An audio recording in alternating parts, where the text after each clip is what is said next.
কি মুসলমান আমরা? নিজের কাবারে নিজে লাথি মারি নামাজের আগে।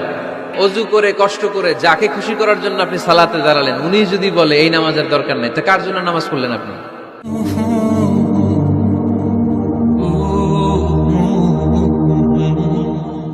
আল্লাহর হাবিব সাল্লাল্লাহু আলাইহি ওয়াসাল্লাম বলেছেন, মসজিদের আরেকটা আদব হলো মসজিদকে অতিমাত্রায় ডিজাইন না করা। বেশি ডিজাইন করা যাবে না। এমন ডিজাইন করা যাবে না যে এটা মসজিদ বোঝাই যায় না। এত লাইটিং ফাইটিং করে, এটা কি মসজিদ না কমিউনিটি সেন্টার বোঝাই যায় না। আছে না নাই? আছে। এরকম যেন আমরা না করি সম্মানিত ভাইয়েরা। বিশেষ করে মসজিদের সামনের দেয়ালে। কোন দেয়ালে?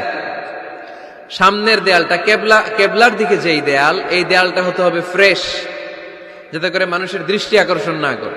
প্রায় মসজিদের দেয়ালের মাঝখানে দেখবেন আপনি ক্যালেন্ডার ঝুলায় রাখে। আছে না নাই? মৌলভীবাজারের কি অবস্থা? খিতা খবর আছে?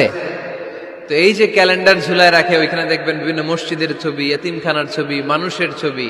তো মানুষ নামাজে পড়ে আবার ওগুলোও তাকায়। আছে না নাই? প্রথম কাতারে পরে ওইখানে কি লেখা এগুলো পরে, তার ডিস্টার্ব হচ্ছে না? এই মুসল্লির দৃষ্টি যাতে অন্যদিকে না যায়, এটা খেয়াল রাখতে হবে। যদি পারা যায়, মসজিদের সামনে কোনো ঘড়ি টড়ি চলবে না। ঘড়ি মসজিদের পেছনের দেয়ালে, সময়সূচি পেছনের দেয়ালে, সব পেছনে। সময় কয়টা বাজে ওটা ইমাম দেখলেই চলবে, ইমাম এভাবে দেখে নিবে, আপনারাও দেখে নিবেন। কিন্তু সামনের দেয়ালটা যত সিম্পল করা যায়। আল্লাহর হাবিব সাল্লাল্লাহু আলাইহি ওয়াসাল্লাম নামাজ পড়া অবস্থায় সামনে এমন কিছু রাখতেন না যেটার দ্বারা আল্লাহর হাবিব সাল্লাল্লাহু আলাইহি ওয়াসাল্লামের সালাতে মনোযোগ অন্যদিকে চলে যায়। আমরা যখন সালাত পড়ি, যদি অন্যদিকে তাকাই, ফেরেশতার মাধ্যমে আল্লাহ একটা ডাক দেয়, বলে আকবিল, এই বান্দা ফিরে আয়, তোর নজর থাকা দরকার সিজদার জায়গায়, ফিরে আয়। আপনি আবার যখন অন্যদিকে তাকান, আল্লাহ বলে ফিরে আয়, সিজদার দিকে তাকা। আপনি আবার যখন ঘড়ির দিকে তাকান, আল্লাহ বলে আকবিল, ফিরে আয়, সিজদার দিকে তাকা। আপনি যখন আবার অন্যদিকে তাকান, তখন আল্লাহ বলে লা হাজাতা লি ইলা সালাতি, তোর এই নামাজের দরকার আমার নাই। নাউজুবিল্লাহ পড়বেন না? তোর এই নামাজের দরকার আমার নাই। অজু করে কষ্ট করে যাকে খুশি করার জন্য আপনি সালাতে দাঁড়ালেন, উনি যদি বলে এই নামাজের দরকার নাই, তা কার জন্য নামাজ পড়লেন আপনি? কথা কি বুঝতে পেরেছেন?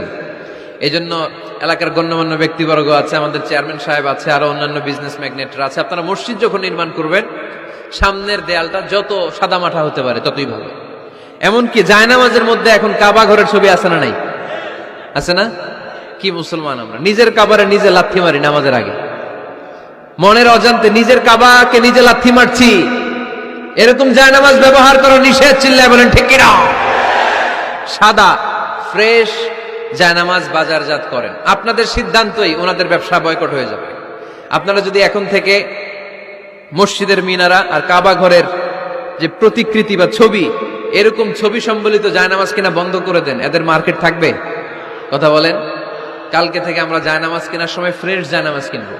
কোন মসজিদ, কোন মিনার, আমাদের কাবা ঘরের ছবি সম্বলিত কোনো জায়নামাজ কিনা যাবে? আওয়াজ করে বলেন, যাবে? যাবে না।